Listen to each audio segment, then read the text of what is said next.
You're listening to Revolution Radio, freedomslips.com, 100% listener-supported radio, and now we return you to your host.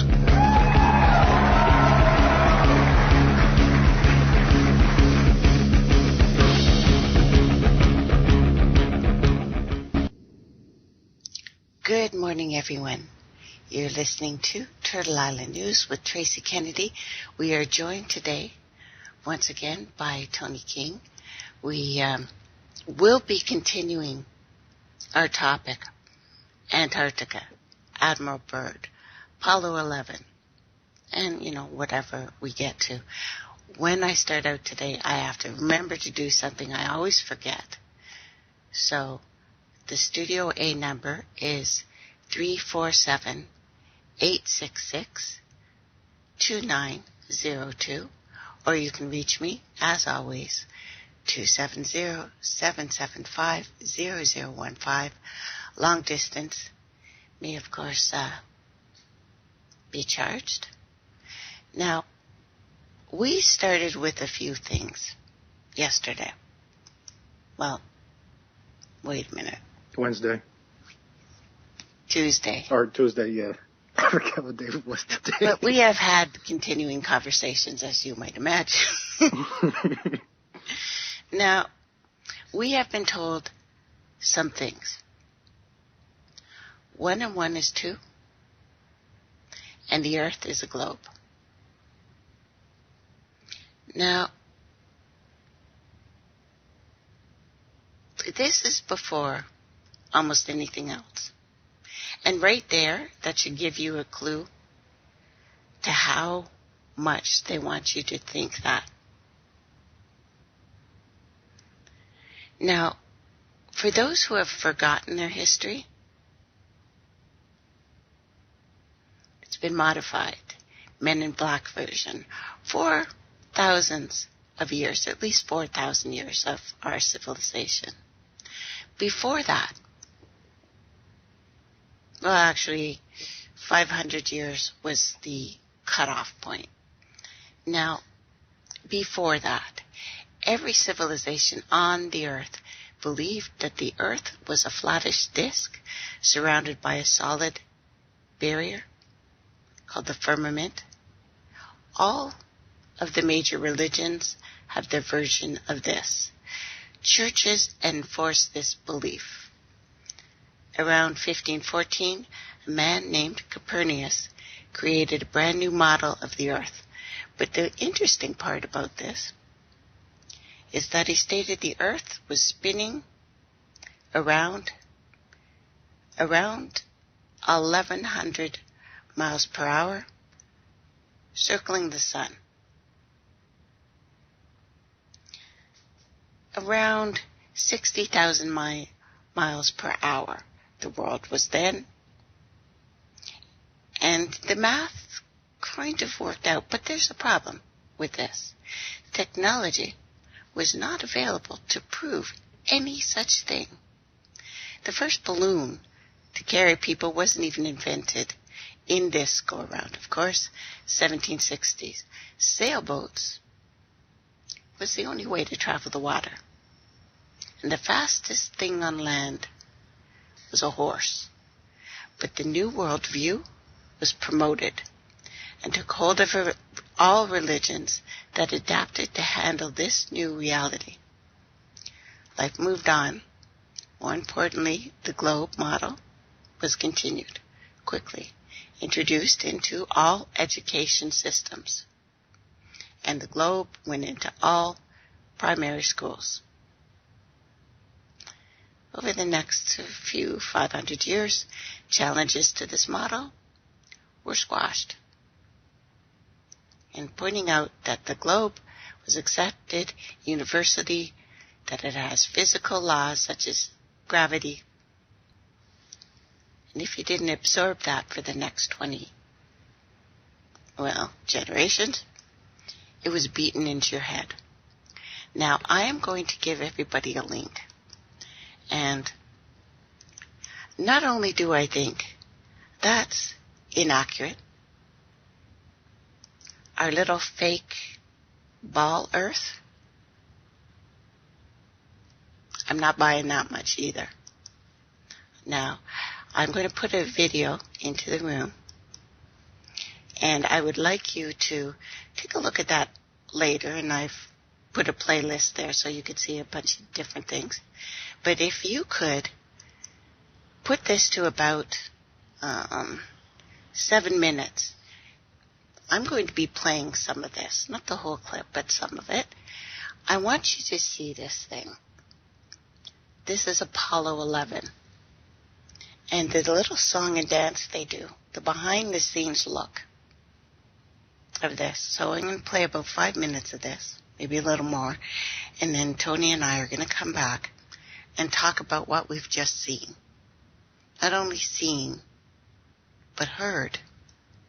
NASA being caught, not knowing they were live. What we got about Apollo 11 was the edited version. So I'm going to play this, and if you can see, that'd be awesome. And finally, the element that seals their fate. Of all the footage of Apollo 11 requested from NASA over a 5-year period, one gem was discovered just before the completion of this documentary.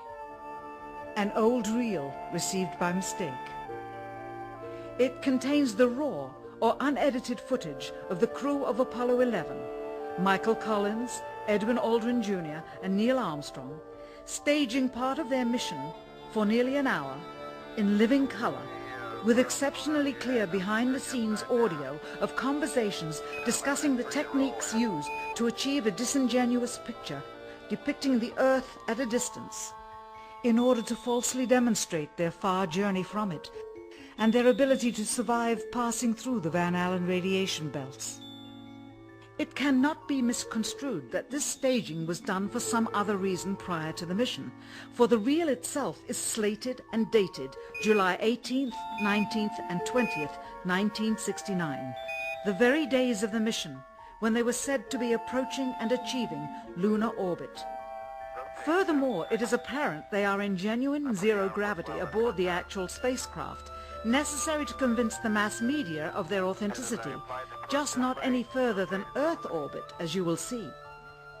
In this never-before-seen or heard footage, not only is the radio conversation between the astronauts and Houston Control audible, there is a secondary, private conversation taking place between the crew and a third confidential party, prompting the astronauts with what to say, when to speak, and how to effectively manipulate the camera to achieve the desired misleading effect.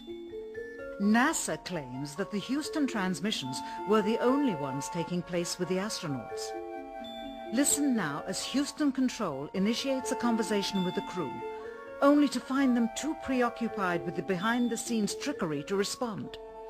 Moments pass and the oversight is picked up on by the clandestine third party, who quickly prompts them with talk. Immediately, Neil Armstrong speaks.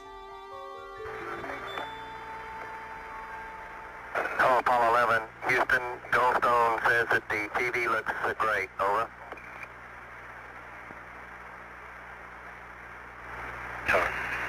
Okay, Roger. That just said talk by a third party who apparently cannot speak to the astronauts, but just did.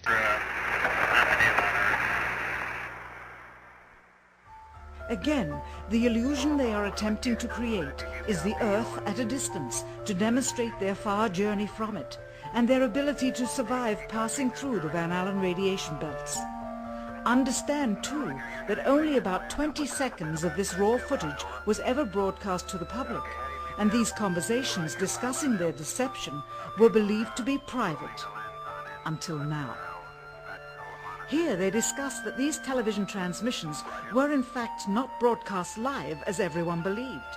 They were first screened and edited for playback later. Roger, Neil. We just wanted a narrative such that we can, when we get to playback, we can sort of correlate what we were seeing. Thank you very much. Here they discuss the fact that they have turned out the lights and have blocked out sunlight from entering the spacecraft through the other windows, as to not cause any reflected light to fall onto the spacecraft's wall in the foreground. Okay, very good. Well, shut out the sun coming in some of the other windows into the spacecraft, so it's looking through the number one window, and there isn't any reflected light. The reason this was done is so that the truth of the matter would not be revealed. It is this.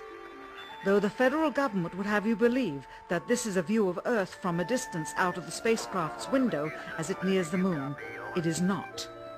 What they have ingeniously done is placed the camera at the back of the spacecraft and centered the lens on a circular window in the foreground, outside of which it is completely filled with the Earth in low orbit. You can actually see, if you get a chance to look at these images later, that the Earth is not a ball, and that they are faking what you see. The circumference of the window then appears to be the diameter of the Earth at a distance, with the darkened walls of the spacecraft appearing to be the blackness of space around it. That is why they wanted the interior dark and blocked out the sun from entering through the other windows. Here you can see the extruded window, probably 2 inches thick at the bottom. This is because the Earth's shine is coming in at a downward angle. It also causes the Earth to appear to be an irregularly shaped circle, for you are seeing the outside of the window at the bottom and the inside of the window at the top, which together form 2 different sized halves of a circle. Subsequently, this take was never used. Econ, no words of wisdom for us, huh? Negative flight. Ghostone reports are receiving an extreme white level. Extreme light level? White. Does that mean we ought to tell them to close the lens down some? Or do they have an adjustment on the lens? Flight network. How about now? Both no Madrid joy. and Ghostone still report no joy. There's a picture.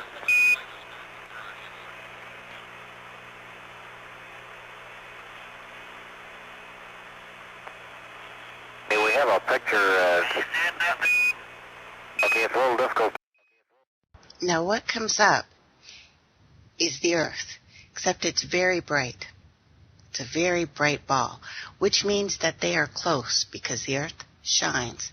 So in the cockpit, they are now trying to adjust their lens and step back so it doesn't look so close and doesn't look so bright, and change the lighting again inside the Let's see what cockpit. we have.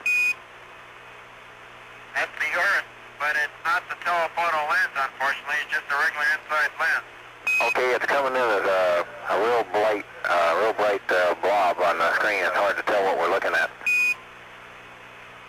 Well, you're looking through some haze on the window, too, unfortunately.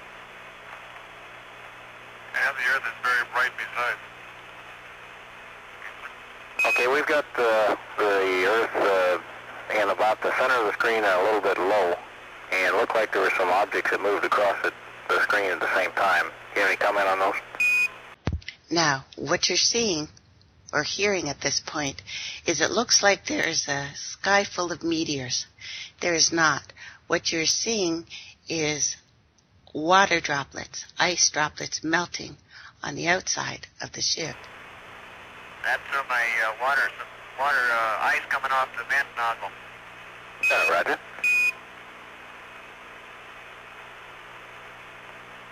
How does it look now? It's still the same thing. It's the target is extremely bright, and it's very difficult They to want make to out what we're confirm looking the at. AOC is on in the camera. Capcom, what is the AOC? We don't have the, we can't make the other lens work here. I don't know Automatic what the light problem is. control. Capcom flight. Can you ask me a question? Apollo 8, would you verify that the ALC is on? As they perfected the shot, a crescent-shaped piece of black material was inset slightly into the window to create the illusion of the Earth's terminator line dividing night and day. It is uncannily convincing. During this segment, intended to be edited and played back later for the worldwide television audience, dated July 18, 1969, Neil Armstrong condemns himself as he states that he is 130,000 miles out, or halfway to the moon, as the NASA flight log also states on this date, when he is in reality in low Earth orbit of a few hundred miles. Hi, Roger. Houston, Apollo 11. Calling in from about 130,000 miles out. Here, during another segment, also intended to air after review, Neil Armstrong falsely explains to the viewers how the shot is attained by putting the camera's lens to the window's glass, as it would have to be if they were the claimed distance away from the Earth. We only have one window that has a view of the Earth, and it's filled up with the TV camera. If the window was completely filled up with a TV camera, as he stated, then an astronaut's arm would not be able to get between the camera and the window, as it obviously does here in this outtake. South America becomes invisible just off beyond the Terminator or inside the shadow. You can also notice how the astronaut operating the camera reacted to the mistake by attempting to pan away from it. Blue cast. See white bands of major cloud formations across the Earth. Now what they're doing is faking that the Earth is a ball. They've put something around the inside itself, because as you could have seen, that's not what they were seeing at first. Most likely you were seeing the dimensions of the window. This is a segment that they believed wasn't even being recorded, much less suitable for broadcast, for the lens was being zoomed out and the scene was being changed to that of an interior of the astronauts at work, and apparently the stop button popped back up on the recorder without notice. Here is the diffused work light that they used to see camera controls, but not throw light onto the spacecraft's wall. Here they remove part of the crescent insert.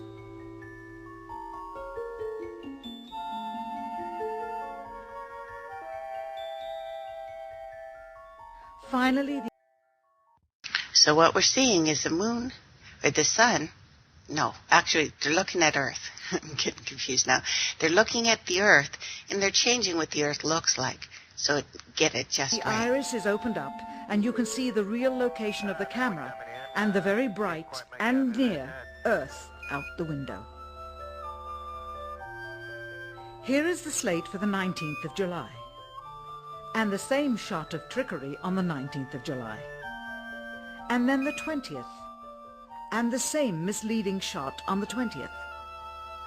Later that evening, they were said to be walking on the moon. How can this be when they were in Earth orbit only 9 hours earlier, and the moon is some 3 days' journey away? Furthermore, if they genuinely went to the moon, why would they be faking any part of it? Why this trickery with the window? By faking being halfway to the moon, it becomes apparent that they did so because they could not even go halfway. It thus confirms that... Okay, so there's that. And what Tony and I were talking about before the show, of course, looking at the Bible and the Talmud, which are both taking from different ideas from Africa and spread all over the world. Now, I don't want to call them Zionists anymore, because Zion is a very complicated African term, which will take me a whole show to explain. But here's my long story short. In the New International Version of the Bible, Job 26:9 says, "He covers the face of the full moon, spreading his clouds over it." That's a little different than the King James Version, and it's much different than what it says in the one Bible that seems to be the oldest, but again, I'm still guessing here. Talking about the Ethiopian version? Yeah, that's the one, Tony, I was talking about. That one says, "He holdeth back the face of his throne, and spreadeth his cloud upon it." That the kingdom the Lord is basically on the moon. So when I've talked about the God being on the moon before, the Jah, whatever you want to call him, this and these passages are like that. So notice the difference. The face of the full moon versus the face of his throne. A little different intent. Now, when we jump to Psalms 11:4, the Lord is in his holy temple. The Lord's throne is in heaven. This is the moon. And for as long as we've known these things, talked about these things, people on this planet said that the earth was basically a flat disk, that there was a pillar that it rested on, and above that was the firmament, and all the stars were in there. What do you think, Tony? Well, we were talking about the Antarctica the other day and how there's that invisible tower, the magic mirror that they were bombing. And then a few years back on the moon, they were bombing the moon, talking about they were trying to get water. But if you actually look at the videos, they were bombing an aperture there, which is, if anybody doesn't know, it's an artificial opening. Pretty much like the underground missile silos. When they launch the missile, there's an opening to allow the missile to shoot up. That's what they were bombing. You know, planes in this series of worldly events were invented around 900, but it was not until 1957 that nothing could go higher enough to give a true perspective of where we live. From then on, everything got really strange. United States and Russia both sent up rockets high enough to take decent pictures of this planet, of this Earth. And that's when they found something that scared the crap out of them. It must have, because how I know this, that they found something that was extremely concerning, was because both the U.S. and Russia immediately started firing nuclear weapons straight up. And they kept firing for the next 4 years. Now keep in mind, this is now 1958. Nuclear weapons were really expensive and really hard to come by. We're not talking about the little baby 20 kiloton toys that they used to bomb Hiroshima. Not that low megaton bomb. We are talking about big bad boys that they used. Now, in 1959, only a year into the atmospheric bombardment, 10 nations, including United States, made Antarctica off limits for colonization. Unheard of. A treaty was put in. I have that, turtleislandnews.info, that you can read. Yes, you can go there for science. They're still doing it. That this land is massive. Now, in the summer, which lasts for 2 months, it's about 1.5 size of United States. In the winter, it is twice that. There is a mountain range, which I am thinking is what Admiral Byrd called the Ice Wall. It's also called the Transcendence Mountains, interestingly enough. Now, it's admitted all around, all the worldwide, that most of this island has never been gotten to. And if you get a chance to look at the flat earth stuff that I've talked to you about, you can see a picture that they've given us of this, where Vostok is, and they're saying that we have gone on that front part. Massive mountains.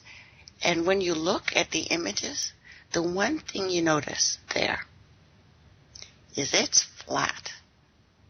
And it looks like you can see so far that it's beyond time and space. I don't know, however, how else to say this now. The existence of lands beyond the poles has been confirmed by the U.S. Navy exploration during the past 30 years and all other agencies on this planet. So we are looking at something that they are lying to us about. Bold-faced lie. There is no way. This is the coldest place on the planet. This has 70% of the world's fresh water, believe it or not. Nothing can grow on that ice. But Admiral Byrd's honest descriptions, and I am not talking about the fake ones, which we will go into. I'm talking about his real ones that I played for you and showed you guys about. Say, this land is different. What do you think, Tony? So, some years back, they did like a little expedition and found some pyramids down in Antarctica that they thought were mountain ranges, but when they looked closer at them, they were just a little bit too perfect to be mountain ranges. They said that they were pyramids. So back in the days, pyramids had a number of, they did a number of things. They were known as power plants. They were known to as ascension chambers. They had a number of different functions. So would it not be feasible that possibly there is some kind of grid, whether it be above or below ground, of some structures that is possibly erecting this this tower, this magic mirror that's keeping us out? And then on top of that, we're talking about the governments of the world who have colonized every single landmass on this mother, but they're saying that Antarctica is off limits for colonization. That should raise a red flag right there. Absolutely. Yeah, you can explore, but you cannot colonize. And it will not be changed or even looked at until 2040. And, I have the actual treaty up there. Only treaty ever listened to. Only treaty ever kept. This one. Now, we have heard a lot of things about Admiral Byrd that I want to go into today. I want to talk about some of the fake stuff about that, too. We have talked, and yeah, really good points being brought up in all the rooms, guys. Truman Show, Thunderdome. How about the Dome, which is now on, and apparently it's coming back, too. The Terror Dome. Yeah. Yep. And the movie, and we talked about these on Tuesday, the movie that was before Dark City. Dark City still has a dome.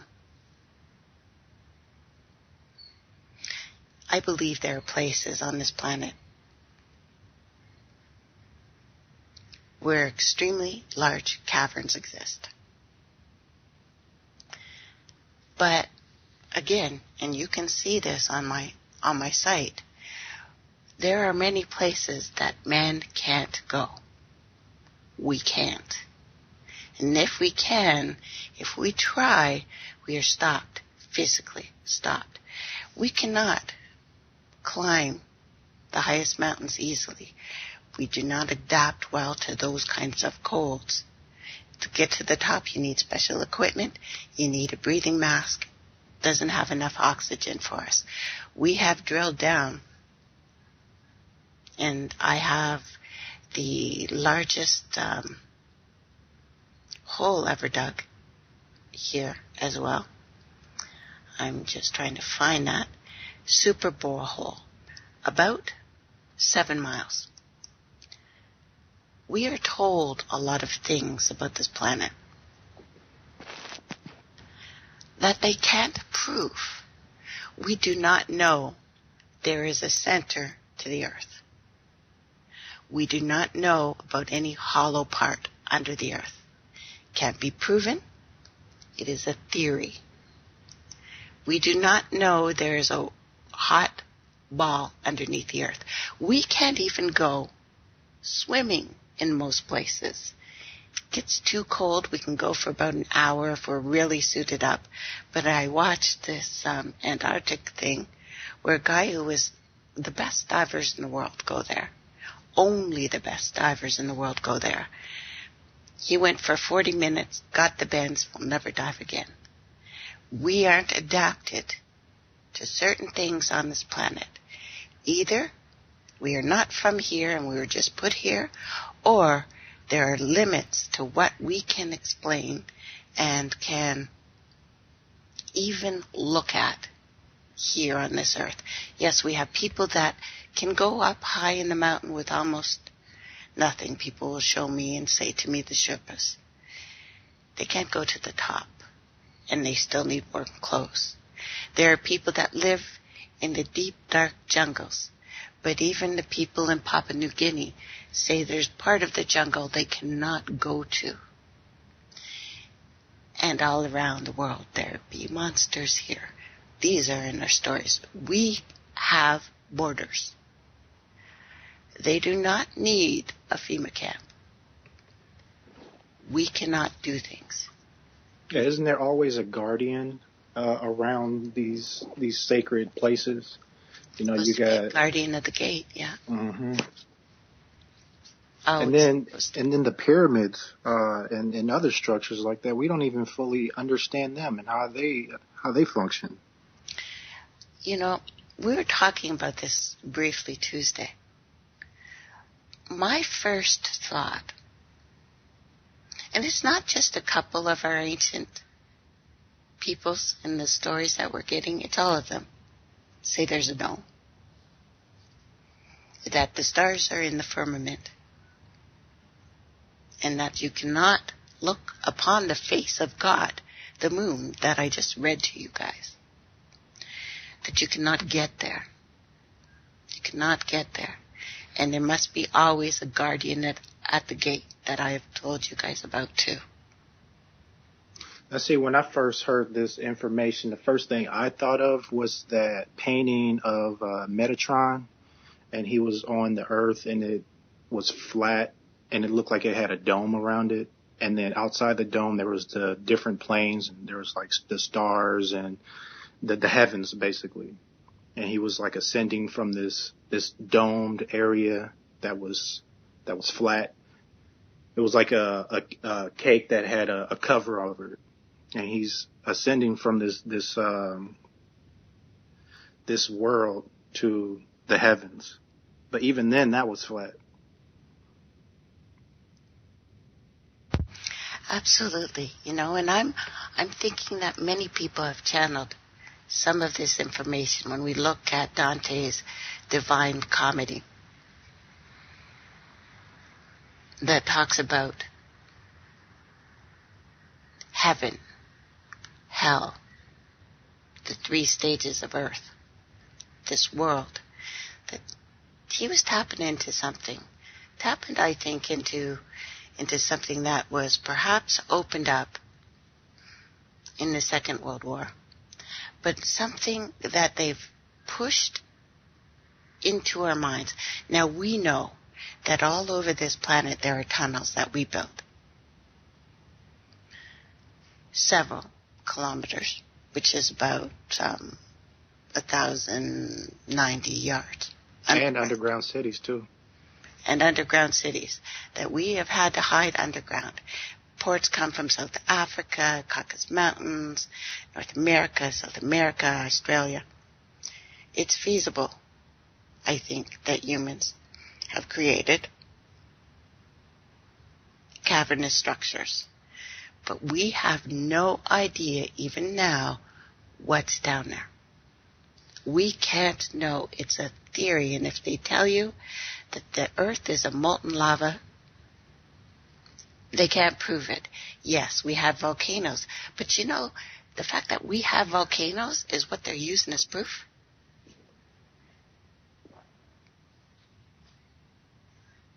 Eight miles is not that big. Now, you and I talked briefly about this infamous Admiral Byrd diary. Yeah, the missing diary that you can find on eBay. I want to talk about that because I looked into it. And how do I even say it? Beings on this earth who've lived in locations under the earth have been collecting gold and silver and other precious metals and stones and diamonds for a very long time. But there is a story that is pushed forth. Now, most people have heard of this, that Admiral Byrd supposedly talked to a master, the master, that beings had been collecting gold for them, beings as in us, to keep it for later generations to give as tribute, lost and legendary treasures, and they will be here, my sons, safe in our keeping, because they're going to keep it for us, because they're like awesome. So the implication here is clear. It clearly implies that this is not only an ongoing process of collecting gold, etc., but it has done many times. Here's my question. How many generations of humans has this happened to? Now, if we go to the Talmud, which most religions are following, like it or not, there are 974 generations before Adam, because that's what they say, and 26 after. And you got to go to the Zohar for that. And look at the word master. Never states or implies that these treasures that are being collected will be returned. This human assumption, false. Stories about abductees who almost always speak of telepathic communications would leave possible life forms of these beings be said to be human-ish. But here's my interest. Looking into the Admiral Byrd Hollow Earth theory and working my way towards that and all of the Hollow Earth theories and all of the structures under the ground and the old ones down there and things like that. But after reading the Admiral Byrd Inner Earth Adventure, came to the conclusion, while Admiral Byrd may have indeed written a diary, this one, touted as real and authentic, is not it. Not it. In fact, it has been so doctored to the extent that it frickin' amazed me that anyone would even consider it authentic. So many mistakes in this document that only someone who is inept would believe it. Hoax? Well, I would say, oh yes, 100% BS. Because it pushes a certain agenda. Again, humans as gold collectors. And by the way, a report just came out from scientists that apparently we poop gold and minerals and things like that. Yes, we do. Why? Because our body we do not absorb it. Don't eat it. Don't eat it. Your body's throwing it out. Not for fun, but because you don't need it. Now, why is this false to me? It was stated, it started to make sense to me after I read Admiral Byrd and actually heard him talk, that this was built by the same group of Masons and members of the Illuminati. I have nothing against Masons at all, because if you've met some, they're in general nice people. But two groups that have an American chapter called Skull and Bones that uses all of the Nazi icons, including the swastika, in their occult and black magic ceremonies, who are related to absolutely everything that I've told you about. First things right off the top that are wrong: the date, the location, the base camp names, the base camp location, and the final entry. Which, is pretty a lot of things. So the date. The date coincides with the same time that Admiral Byrd was reaching the South Pole by plane and set a new record. The South Pole is Antarctica, which it's not called in this thing. The South Pole is also where Admiral Byrd was stationed during an unofficial naval mapping exercise, according to all the naval logs. Now, an interview that appeared on Wednesday, March 5th, 1947, edition of a Chilean newspaper, El Mercurio, so the Mercury, basically, reads as follows: Admiral Byrd warned today that the United States should adopt measures of protection against the possibility of invasion of a country by hostile planes coming from polar regions. The Admiral explained that he was not trying to scare anyone, but there is a cruel reality that in case of a new war, the United States would most likely be attacked by planes flying over one or both poles. Now, this newspaper was located in Chile, South America, not Canada, not Australia, did not mean the North Pole, had nothing to do with planes coming out of the center of the earth, nothing to do with that. If he could fly there, others could fly there with a squad and an army. So, even more confusing, though, about what I just read to you, is associated with the disinformation website Wikipedia. Account of Operation High Jump, which supposedly happened August 1947, yet Wikipedia states the dates are March. And now it's corrected to a new date. Now, it takes Admiral Byrd almost 3 weeks to get back to Washington to discuss this supposed alien encounter with the President of the United States. Alaska, Canada, USA, DC does not take 3 weeks by plane, especially given the magnitude of this event when he supposedly had to rush back because of the aliens coming from the center of the universe and the Nazis. No. Most important, why didn't the aliens take him to DC? Leave him at the White House lawn if he was supposedly talking to aliens and met them. Instead, they wait until 1952 to do the Washington, D.C. flyover, which we have seen. If he had been at the North Pole, as some contended, and not the South Pole, why did it take from the 19th of February until March 11th to have this meeting with the top brass supposedly talking about the aliens, and that's in the diary? And most importantly, why didn't the President of the United States even bother to attend the meeting personally? Did he have a golf game?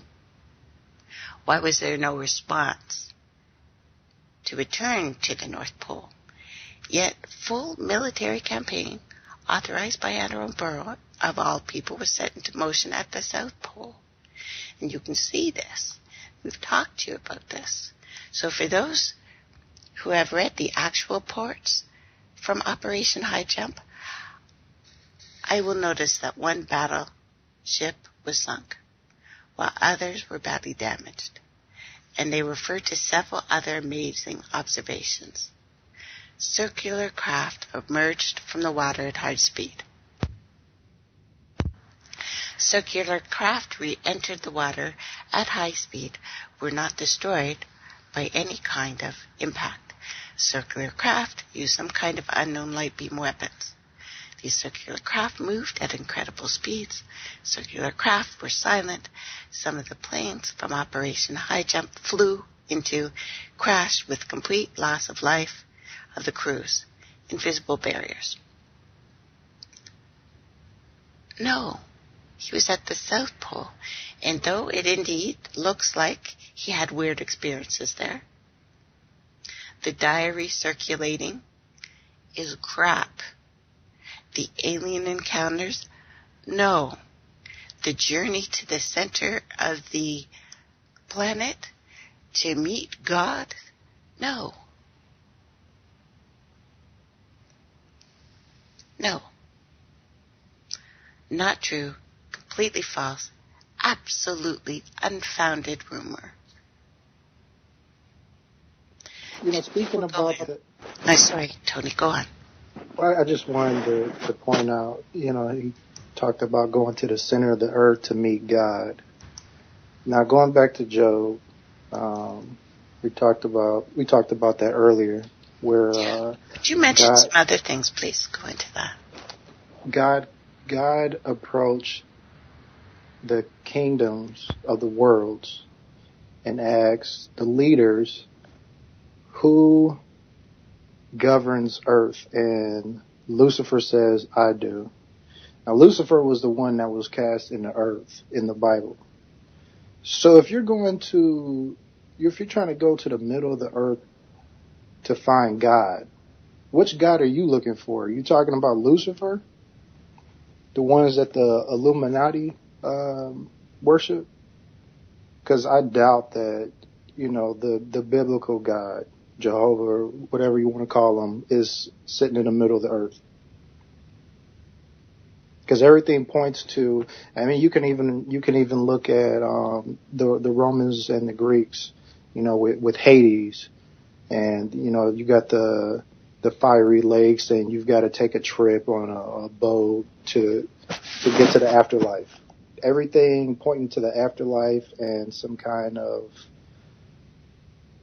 devilish, demonic entity is in the middle of the earth.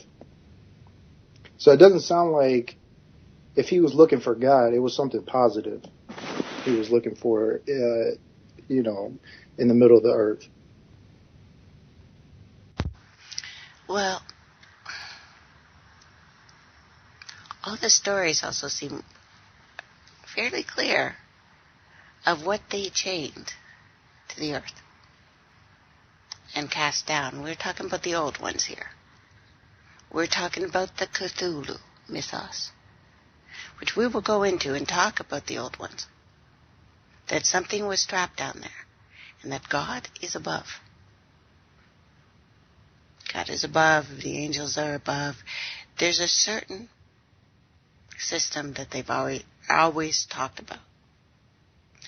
Again, if people would like to read this, there's all kinds of, you can find it anywhere. You can buy it on eBay, Tony was saying. The location of this place. Why would they falsify the location at a time when it makes no sense? No benefit to doing so unless to subconsciously promote the Nazi ideas again, which are alive and well and living in the United States. And in no small part, thanks to the Operation Paperclip, ideas that have been put forth, the alien agenda, which I will prove to you beyond the shadow of a doubt, CIA backed. I will. And for those who understand the joke here, the Nazis did not go to the dark side of the moon, as in Iron Sky, which I really enjoyed. Yeah, that was a good The dark side of America. They did. They are NASA. Just change that S. It's really obvious. The North Pole is ice on top of water. Kind of stupid for any advanced race to build an empire over water. But who knows? South Pole actually makes sense. It is ice on top of land. Now, allowing for some kind of shield or force field tech, such as an advanced race, it makes sense to dwell there, and live in obscurity, because there's places we can't reach. Now, there are also myths that people were... I'll tell you about that when we get back. You're listening to Turtle Island News, live with Tracey Kennedy, and my special guest, Tony King. We'll be right back.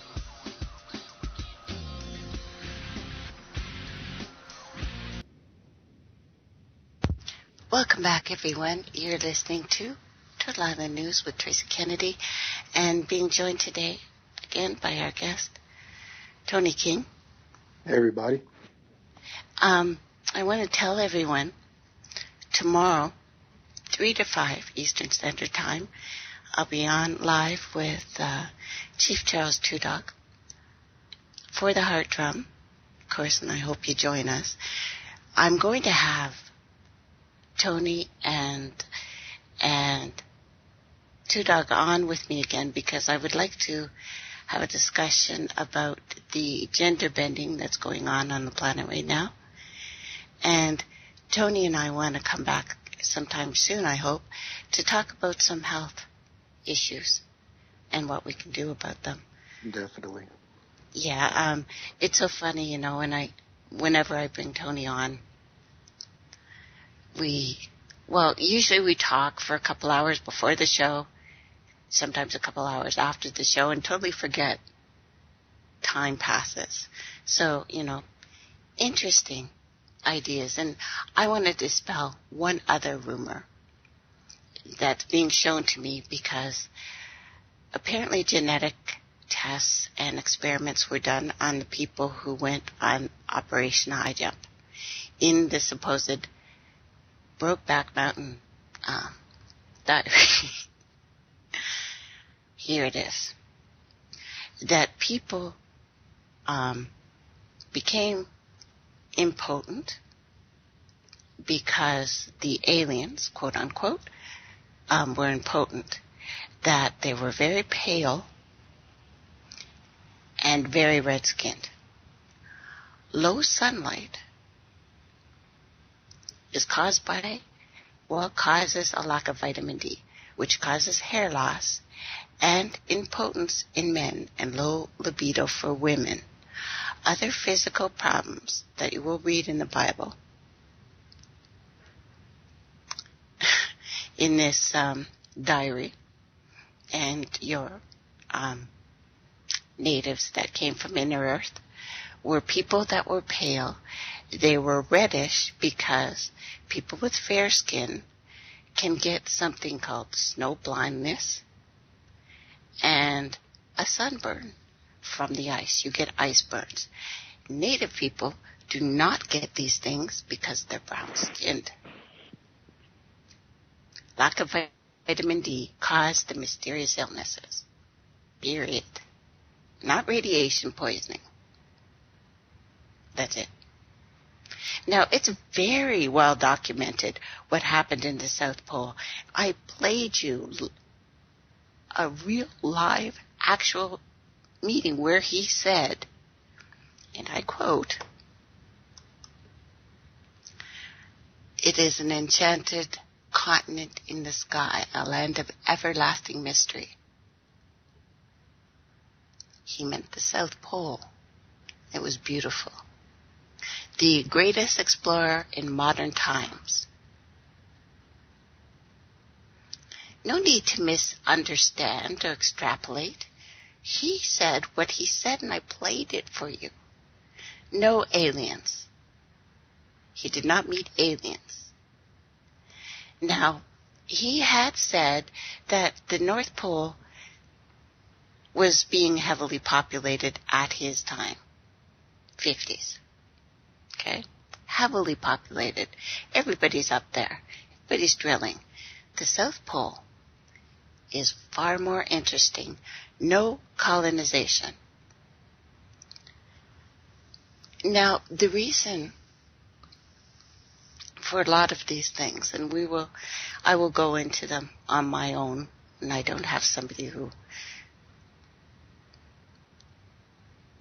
well, I'll probably make you sit and listen to the details, but, or at least ask you to. But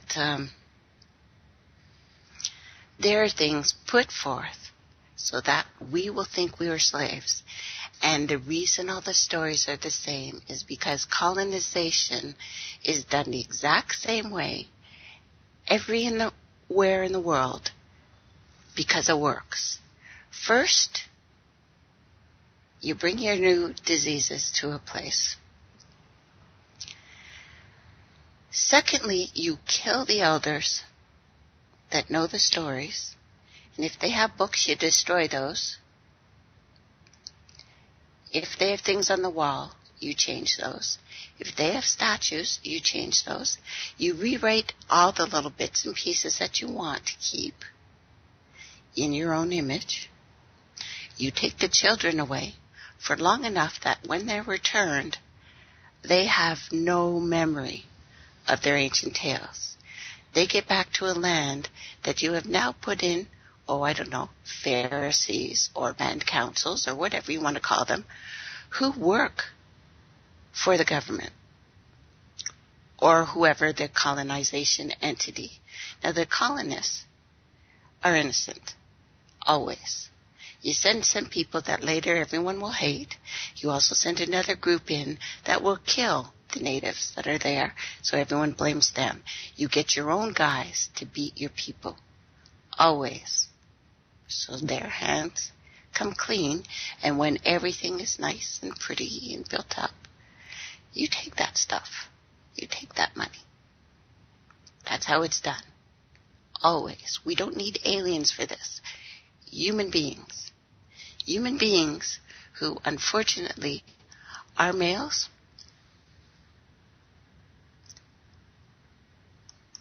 Wanting to protect us, of course, but what really happens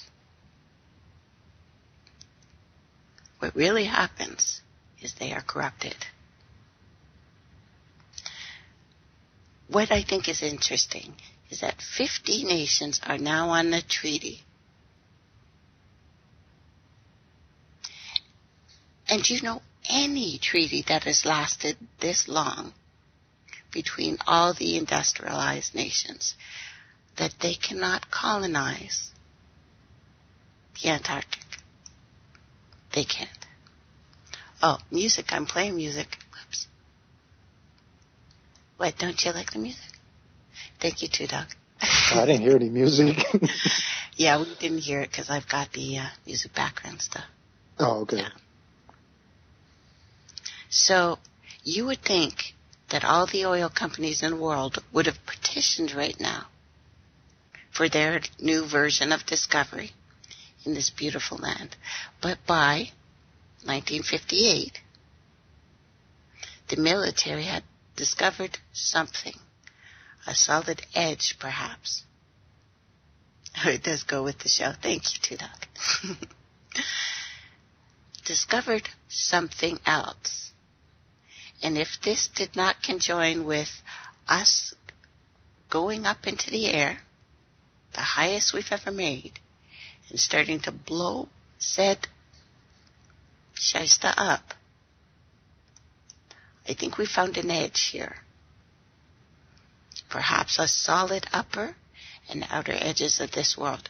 What they have said, and I realize some do not believe there is even a Van Allen belt.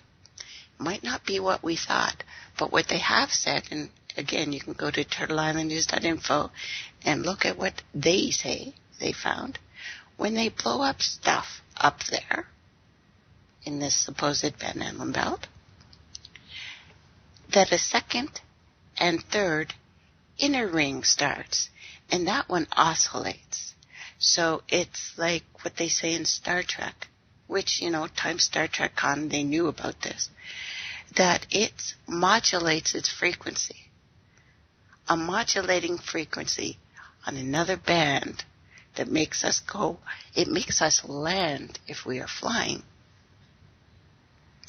And that is something that seems to be happening, that some ships certainly don't get to take off and they get blown up. To me, if they put do not enter signs, I guess that would be a little too obvious.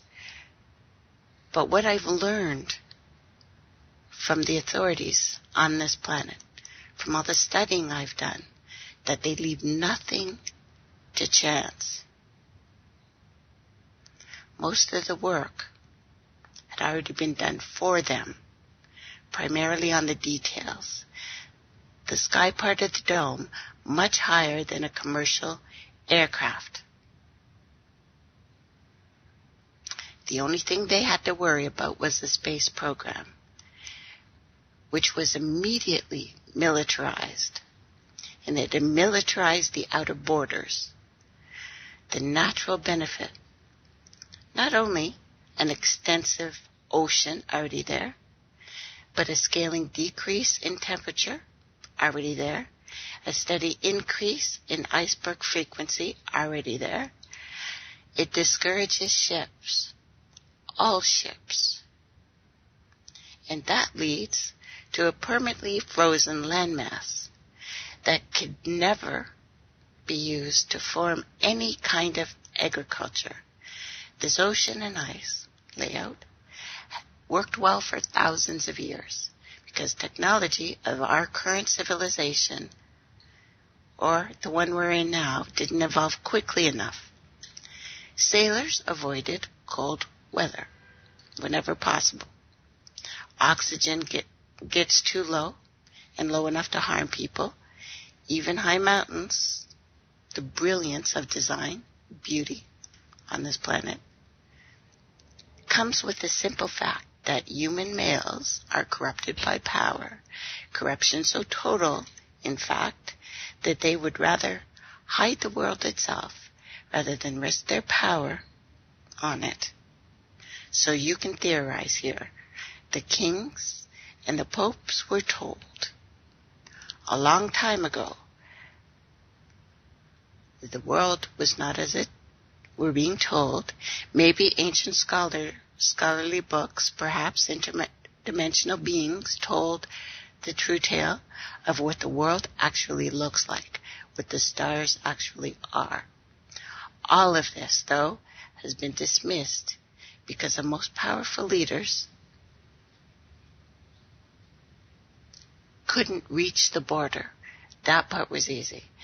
And if they couldn't, what chance would be told? Well, it would be the general public told about these other things. It's one thing to be told that a giant impenetrable dome,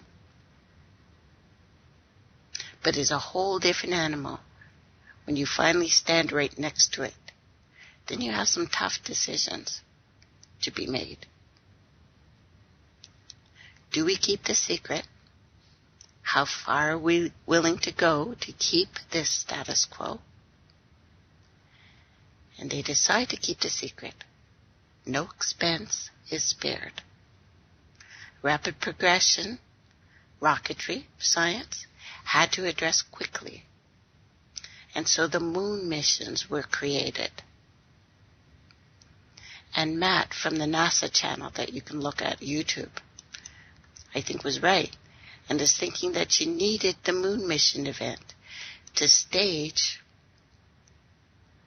the new picture of the Earth from deep orbit. Establishing NASA as a front runner of space exploration also diverted people who wouldn't have otherwise created their own space companies for profit. The best engineers, technicians, pilots were all recruited to the NASA, Nazi space program, and were already all trained up and ready to keep silent. The astronauts know the deception, as we've just heard, have to be sworn to secrecy under penalty of whatever motivates them.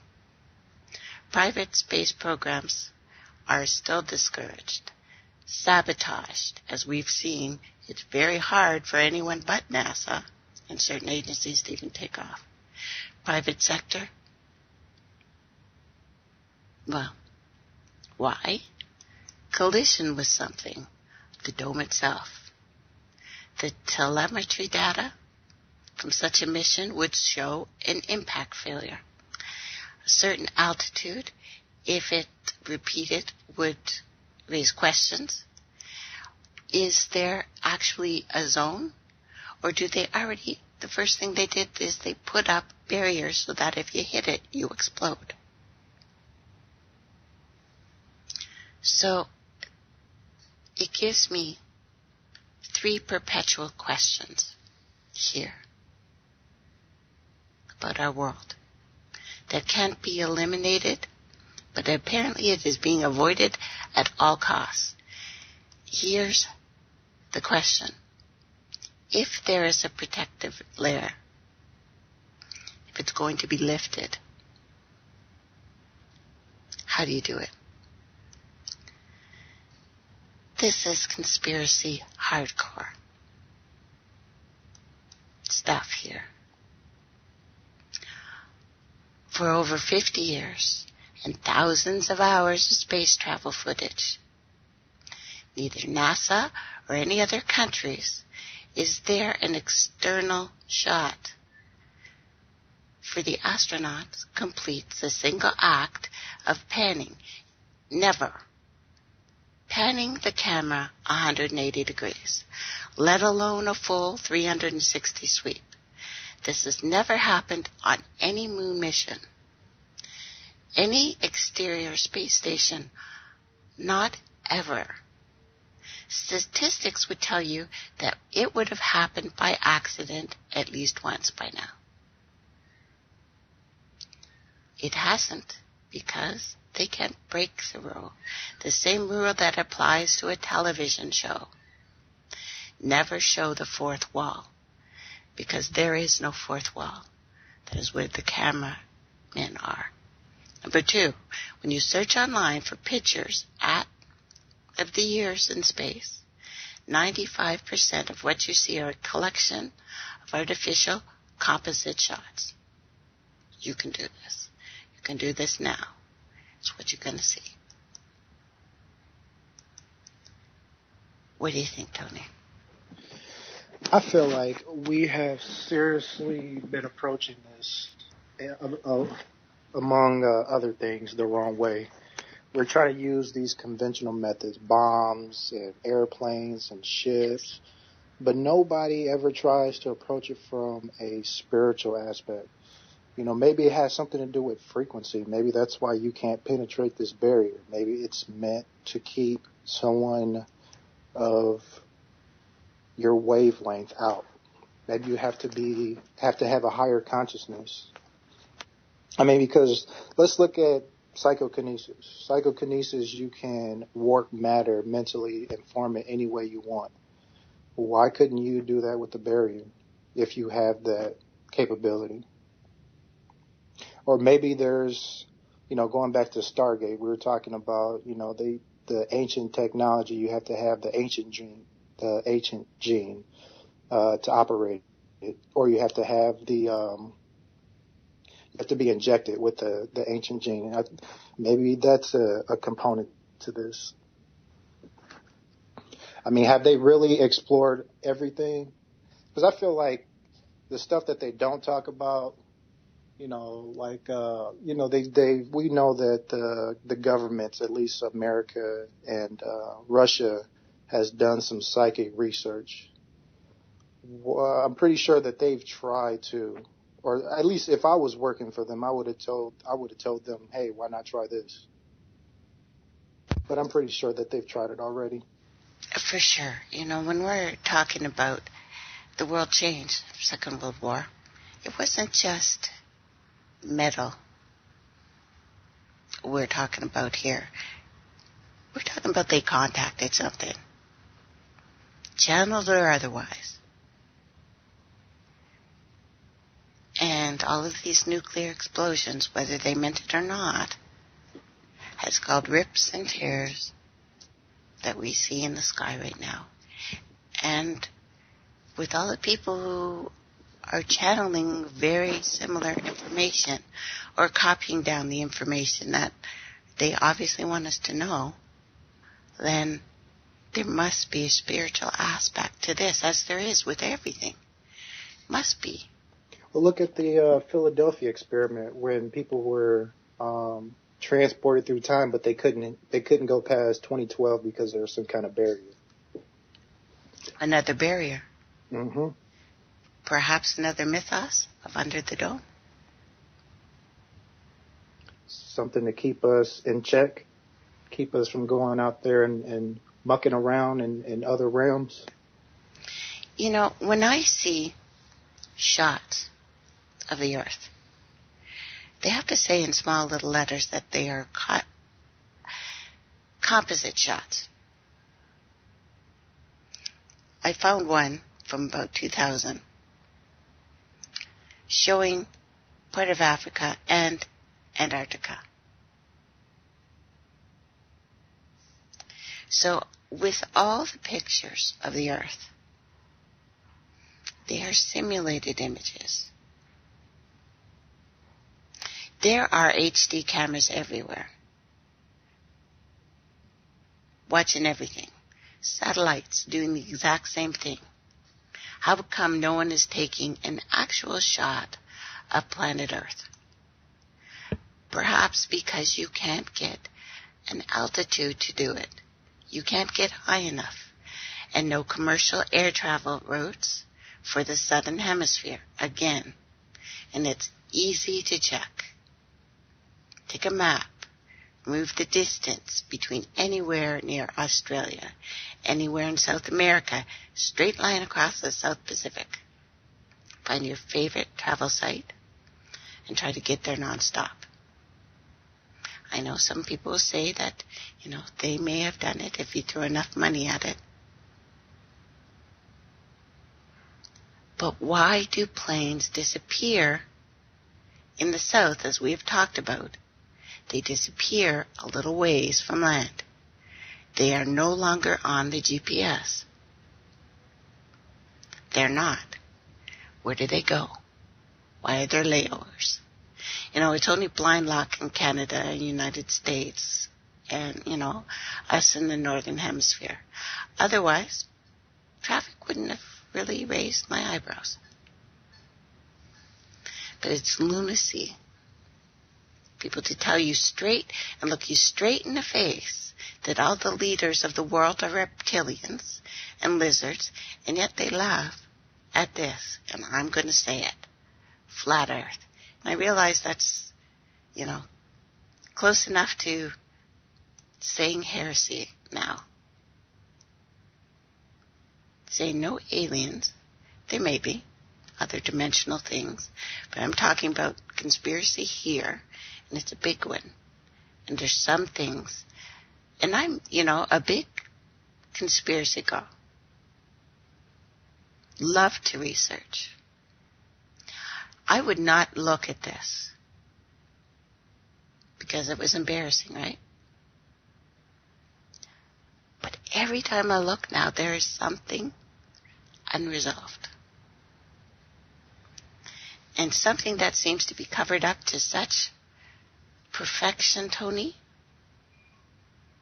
that everyone's in on it, and the only place in the world where nobody's fighting is in Antarctica. It proves that they can get along. It proves that they can. They're choosing not to. Almost completely untouched. Not colonized. People go there, they have military camps there, and that's, you can see what that place looks like. A few little research stations, that's about it. Yeah, they go and science, and we have Vostok.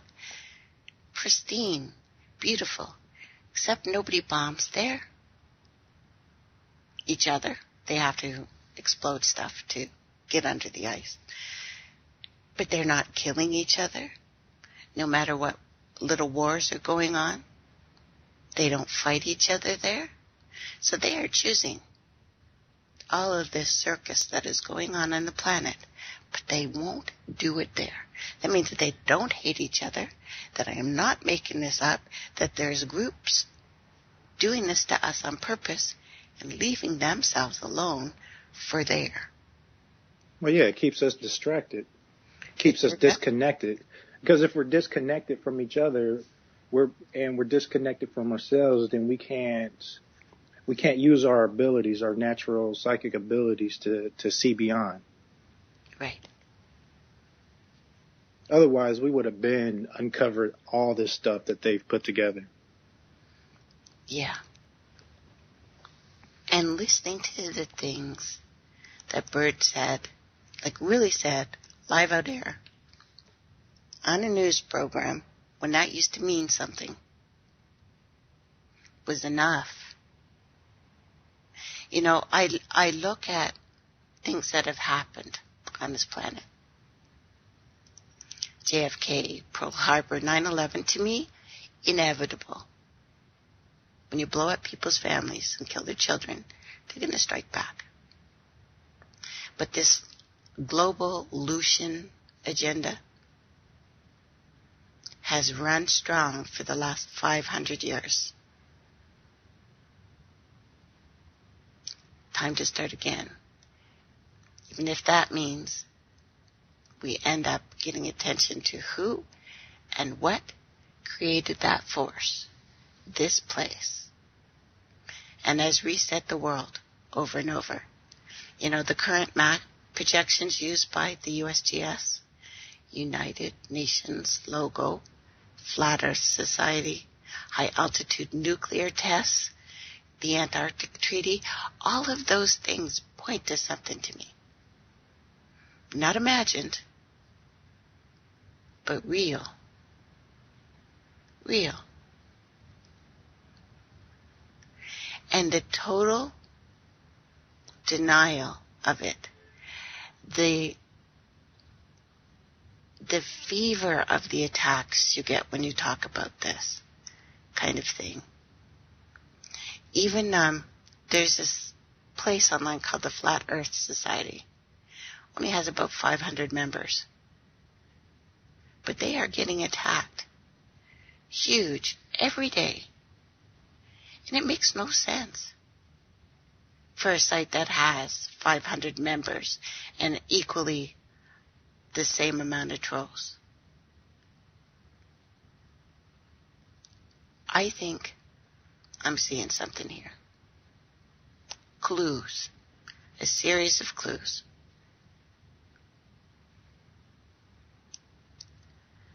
And a deception.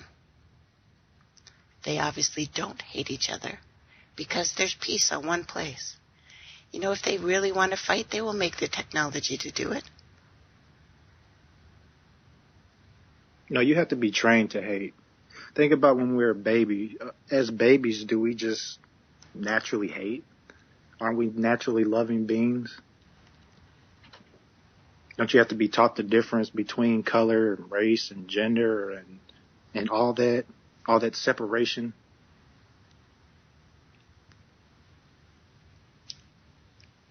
Yeah, you absolutely do. And I have to apologize to Awake Radio today. I'm not sure what's going on, but it didn't connect. I'll fix that after the show, guys. I'll send you the station. Actually, maybe I can pick it up right now. Go on, Tony. Sorry about that. No, I was just saying that, we're programmed to be disconnected from one another and even ourselves. I remember one of the earliest books I read as a child, talking about ESP and auras and stuff, spoke about, and I remember this as a child, seeing different colors around people. You know, you hear a child say, oh, the sky is red, or that person is blue, and that person might have a blue shirt, and you're like, oh, no, the shirt's blue. And, you know, the kid's thinking like, nah, that's not what I was talking about, but, you know, whatever, maybe I'm looking at this wrong. You know, we naturally see these things. We naturally come in this world being able to see things and know things. I know that for a fact because of the stuff I was into, given my living situation and or my environment, I should say. My environment was completely toxic, and my grandmother and my mom made the best of it. You know, they did their best to, you know, keep me safe and stuff like that. But, you know, I definitely shouldn't have been, you know, by society standards, into the things that we talk about. Yeah, you have to. You have to learn this. You have to learn this. You have to be taught to hate. You have to be. Children don't know this. Adults know this because they've been trained to do it. Kids don't, on their own. Kids don't. You know, I never understood in hospitals, why do we spank babies? Because if you look at midwives and when they give natural births, they don't do that. No. So let the trauma begin. Got to get you ready. Yeah. They train you from birth so that especially our males are disconnected. That's why they cut you. There is no medical reason for doing that. That is trauma. They're disconnecting you because they want you to be a soldier. They want you to be a killer. Trauma and a way for us to, way for them to get our DNA. Yeah. And of course, because the foreskin has a huge amount of stem cells. It is the power to regenerate. That's where it is for a man. That's where it is. It's why they started with their made-up Muslim religion that went to Africa to shave those girls to the point they look like a Ken doll. Mm-hmm. Everything. So that there's no chance for rejuvenation, let alone love. You wouldn't want anyone to touch you. Ever. No, you're cutting off our antennas. Yeah. Because that's what hair is. It's essentially an antenna attached to the nervous system. But they also cut off the labia. They fully circumcise the girls. Labia and all. The lips. Feel it well. Yeah, they are torturing our people. And what's that for?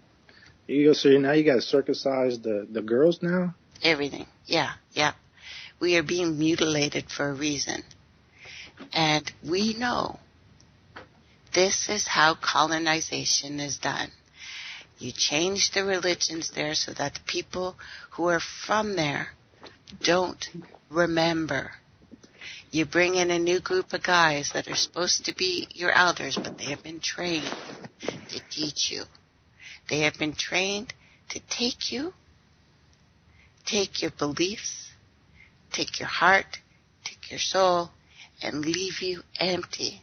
This is how it's done.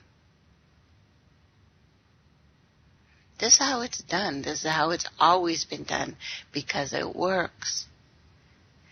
There is no religion that is pure here. There is no religion that has gone through colonization, let me rephrase, that is pure here. They would not allow it. It's never allowed. And they always kill your men. They always kill your leaders. They always rape your women. They always torture your children. Always. It's how it's done.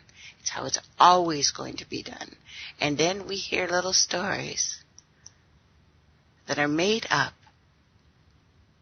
that human beings had this god or this master, and they got gold and minerals for them, like they're doing to people all over the world right now. Right now. It's how it's always done. Always. It's why people attack me so vehemently when I bust their little God bubble. I told you guys this series I am going to attack every one of your gods and kill them with my own hands. And your aliens too. They're going. I'm killing them. In your face, right in front of you. Believe in yourself. Read the little part that every single book for some reason left in. The temple of God is within you. You don't have to build anything. You don't have to go outside. You do not have to listen to a guy in a dress. Especially don't listen to them. Or king, or Khan, or Cayenne, or queen. They have never had power over you. The only power they have is when you get on your knees and worship them. It's time to take our planet back. And if something put out a border, now my first reaction was, okay, let's protect the Earth and blow that crap up. Perhaps we shouldn't. I'm fiery. We know this. We need to find out what it is. They need to be honest. Well, aren't borders essentially just barriers anyway? I mean, the Earth doesn't naturally come like that, but it's almost like it's influence from something. Kind of had to start somewhere. It does actually come with a little bit of borders. Can't go too high, can't swim too low, can't go too north, can't go too south. Actually, it looks like it's built in FEMA.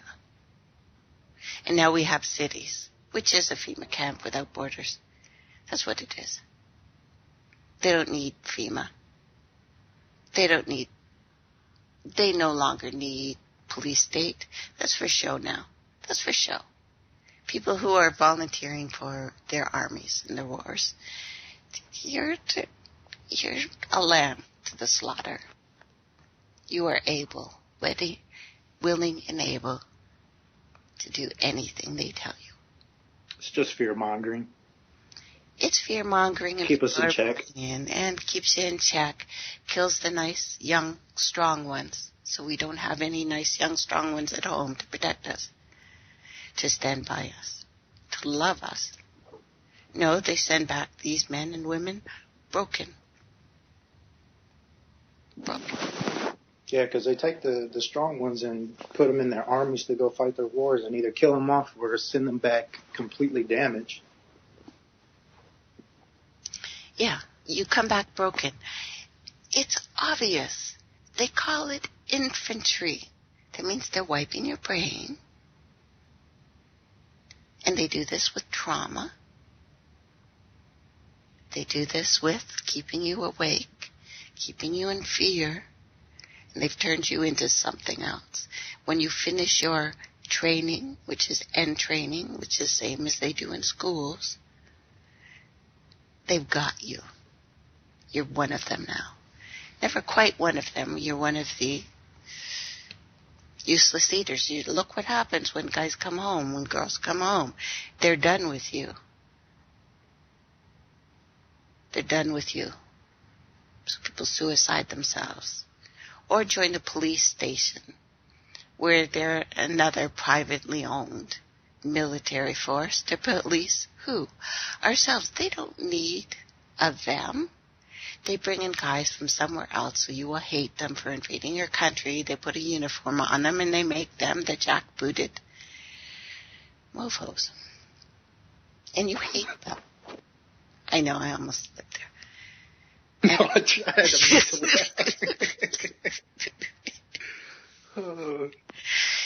You know, sometimes I have so many bad words that they're so close. That's how I had to learn how to substitute words. I'm trying. I'm hitting about, 50% now, so that's better. That's a struggle, but I know I've come a long way.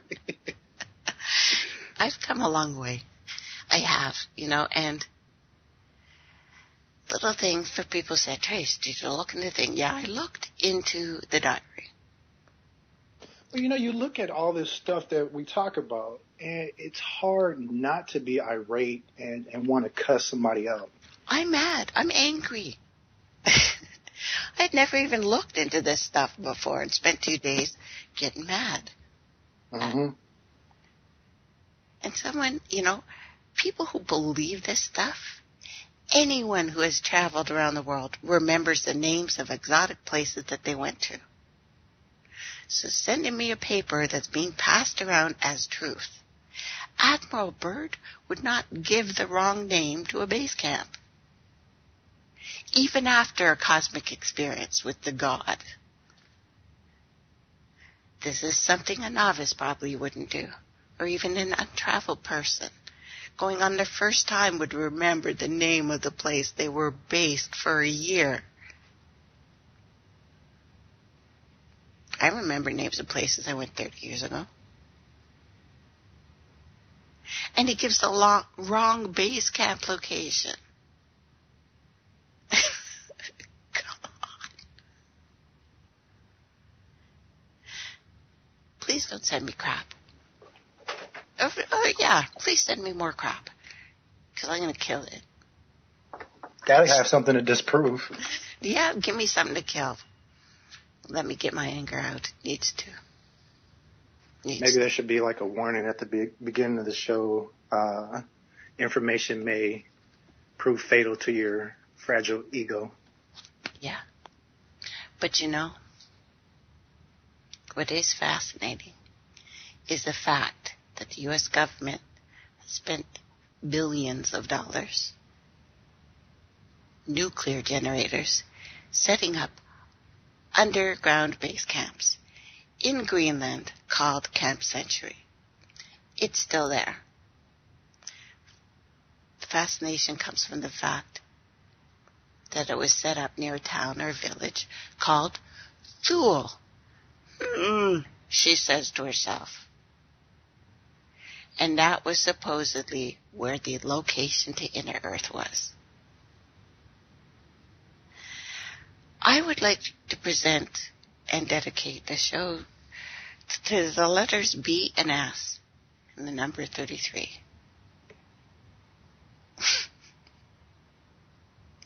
Yeah, Camp Century is really there in Greenland. The village is called Thule. People there are blonde, red-faced because you get a burn from the ice. They usually are balding and a little off because of the lack of vitamin D. End of story. Oh, recently, though, it's changed to Karnak. Yeah, they changed the name to Karnak instead of Thule because Thule was too obvious. So I got your location to Inner Earth, people. Yeah, because Karnak isn't. Yeah, no one's going to get that. So your little red-faced aliens are our brothers and sisters of the fair-skinned that are having a hard time up there, as anyone would, because it's very, very north. Now, Tracey, I know that you're fairly familiar with comic books. And I love comic books. Actually, everyone, I have to introduce you to my nerdy friend, who him and I pass back and forth nerdy movies to watch. But please, go on. Well, do you remember in the, and they had them in the cartoon too, the Fantastic Four cartoon that came out in the 90s? Loved it. And they had the Inhumans that lived out in the middle of nowhere, and they were shut off from society by a invisible, or well, it wasn't invisible, but it was a impenetrable barrier. Do you remember that? I'm trying to think now. The Inhumans looked just like humans. Most of them did, at least. But one of the names of the Inhumans was Karnak. He was the one who could, I believe, he was the one who could find the weakness. He was like martial arty, and could find the weakness in anything. Mm. So like, he could fight the Hulk and hit him with some pressure points, and it would knock the Hulk down for a second. And the Invisible Woman puts up a force field barrier. Star Trek puts up a force field barrier. And apparently, if you blow up the thing they're calling the Orion Belt, it makes another belt, which modulates a frequency, and blows up whatever's close. I have to wonder, what are the ramifications of them doing this? I just, I think, this personal opinion, can't prove it, of course, every nuclear explosion, and again, United States and Russia for 4 years did nothing but blow that up there, whatever that is. And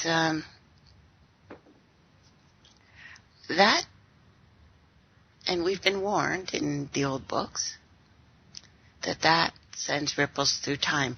Is it any surprise that they're finding all these portals now that are supposedly going to the sun? Did we do that? What have we let in? How long have they known? Did every religious leader know?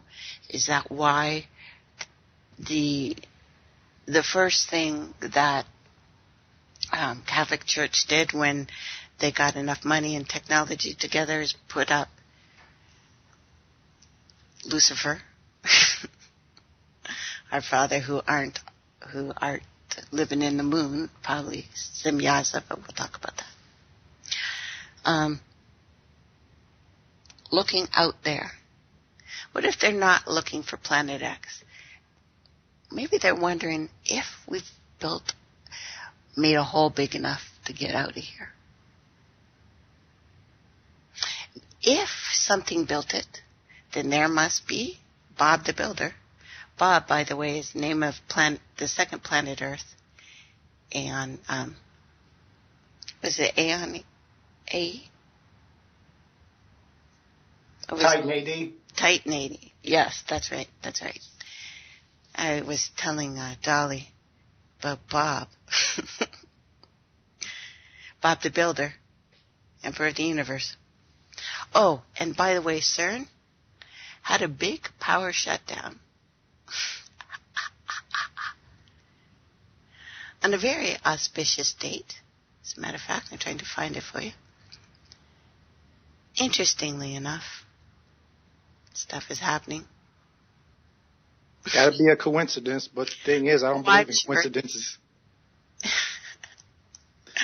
Absolutely a coincidence that on the 24th, is it 24th? Yeah. Okay, let me get it for you. There was a special day when CERN went on the blink and couldn't power up. It's called the Holy Days of the Roman god Attis, also the Sanguine, or Dies Sanguinis, the Day of Blood, a frenzy of mourning when the devotees called Galli whipped themselves to sprinkle the altars and effigies of Attis with their own blood. Perform self-castrations, because I guess that's always fun. The sacred night followed with Attis placed in his ritual tomb. Remember Richard III being entombed on that this very week too. So what are the odds that March 24th, the Day of Blood, during the Feast of Attis, a plane would crash in Dijon-les-Bains in the French Alps? This is the backyard of CERN, the Large Hadron Collider, the spot where the scientists found the God particle and want to create dark matter and open holes and portals, and oddly, the Large Hadron Collider was fired up on a test run that very evening. The plane approached CERN.